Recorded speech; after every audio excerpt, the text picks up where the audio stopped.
welcome back to It Looks Good on Paper. Once again, I'm Mike135. Why? 'Cause I'm odd.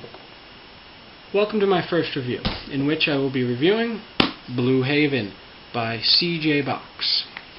Now, I know I said I would do Starship Troopers, but that's being put on the shelf for a while, because I need the 3 movies before I can do that, and software to record them, and I don't want to rush that, since that's going to be one of my bigger reviews.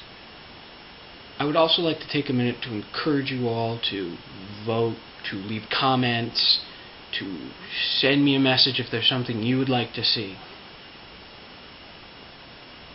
I will try to get back at you as quick as possible.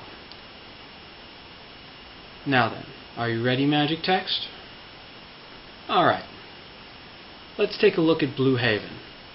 Well, it doesn't look too bad. Look at this. In this town, the bad have it good. Now that just pulls you in. And up here, a thrilling New York Times bestseller. Crackles with electric tension and action by the Denver Post. And on the back, a non-stop thrill ride, Harold Coben. A grade A, don't miss it, Rocky Mountain News. A thriller with a heart by the Boston Globe. These are all well and good. In fact, most books have those. But what's this book about? Well, basically it's about 2 kids who see a murder. 4 ex-cops kill one of their friends because he screwed up their plan. And there's a hero who happens to be a rancher named Jess Rollins. Alright, so the kids are going fishing. They stole a pole from a UPS guy who's dating their mom. Anyway, they stumble upon a campground where the cops, 3 out of the 4 cops who are the villains, have a friend there with them who screwed up. They deal with the problem. The kids see it. They go running off into the woods, chased by the cops.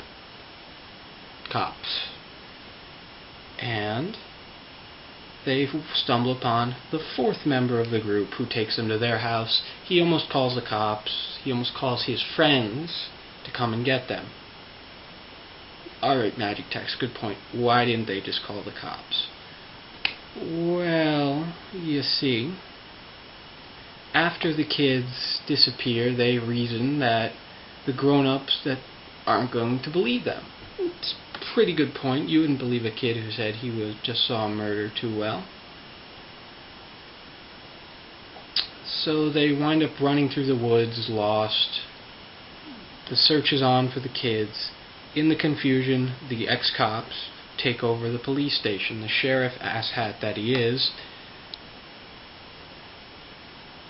basically overwhelmed by these professional ex-cops and lets them do their own thing, which basically amounts to tracking down and killing these 2 children.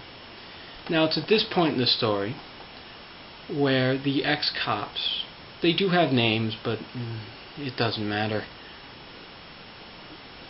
get into their backstory. Apparently they committed the perfect crime. They stole money and framed other people and are getting away with it scot-free, living life of luxury. And in order to protect that life of luxury, they have to kill these kids. Well, you see, one of the guys, the one who was killed, dealt with, had the job of taking the money and changing it out for other bills so the cops couldn't recognize the barcode, the serial numbers on them. Still pretty shaky. So they take over and they're running the place for a while, and the kids come upon our hero, Jess Rollins. He's a rancher who's kind of losing his ranch, problems with the bank, the same guy we've seen 100 times. And he gets the kids in his house and calms them down, goes buys them food, all this stuff, eventually the ex-cops make the connection.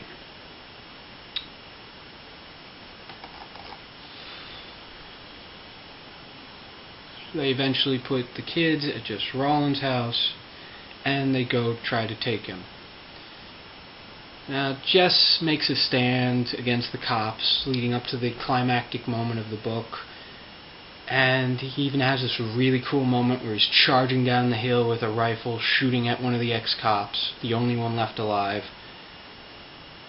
The other three are dead under a car, and he calls the sheriff. The sheriff comes in and tells everything's sorted out. Ugh. God, this book gives me a headache.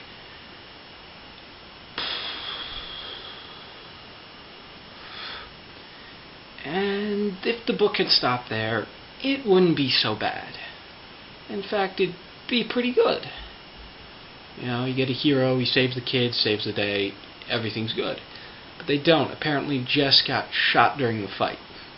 So we cut to Jess in the hospital.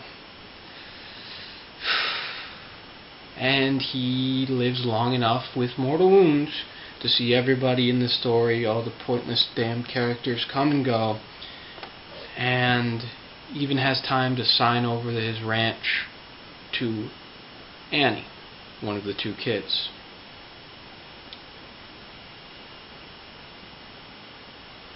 And here's where everything falls apart. After that he dies, the story's over. Now, I remember reading this and just thinking, I got gypped. There was nothing in the story that really connected. But that's not important right now. Now's the time you've all been waiting for. My judgment. So, Magic Text, what am I thinking? This book is a... That's right. The plot is loopy at best. The book itself is too long, outdrawn. There are characters and scenes that are supposed to set things up and never do. The characters themselves are out of their fucking minds.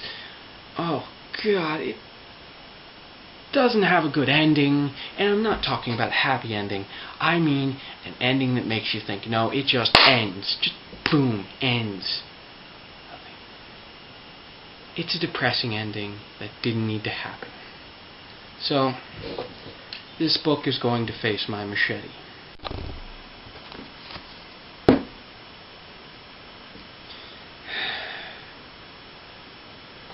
God, I hate doing this to a book.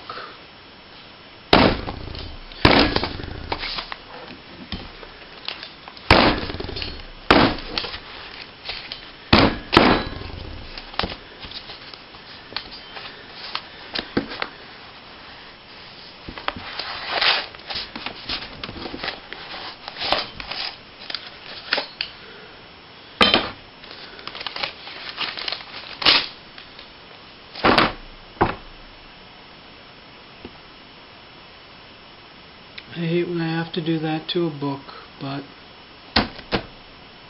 what are you going to do? And once again, I'm Mike135, 'cause I'm odd.